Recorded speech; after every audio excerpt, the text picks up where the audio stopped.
பொன்னேரி சின்ன காவனத்தை சேர்ந்த சுரேஷ் என்பவர் பாக்கியலட்சுமின்றவங்கள 2006 வந்து கல்யாணம் பண்ணியிருக்காரு.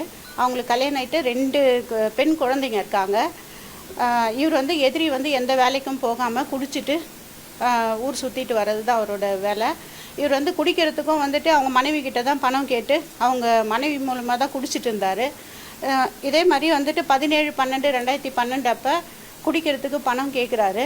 இவங்க மனைவி தர மறுத்ததுனால வீட்டில் இருந்த கெரோசின் ஆயிலை எடுத்து ஒய்ஃப் மேலே ஊற்றி தீக்குச்சியை பற்ற வச்சு அவங்க மேலே போட்டிருக்காரு. அவங்க தீ எரிஞ்சு வெளியே ஓடி வந்து தீயை அணைச்சிருக்காங்க. குழா தண்ணியை பிடிச்சி தீயை அணைச்சிருக்காங்க.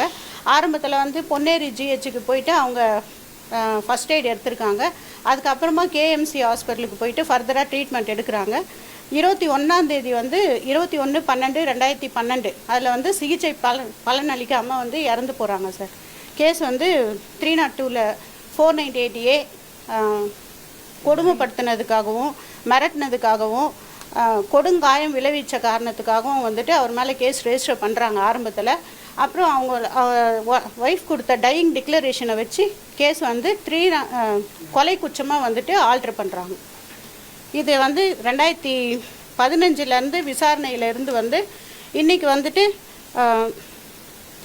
மகிழா நீதிபதி அவர்கள் வந்துட்டு தீர்ப்பு கொடுத்துருக்காங்க.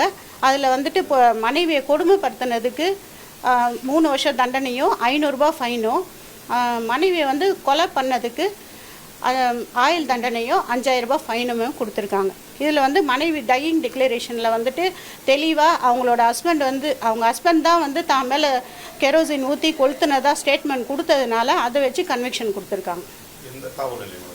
இது பொன்னேரி போலீஸ் ஸ்டேஷன், பொன்னேரி காவல் நிலையம் சேர்ந்தவங்க.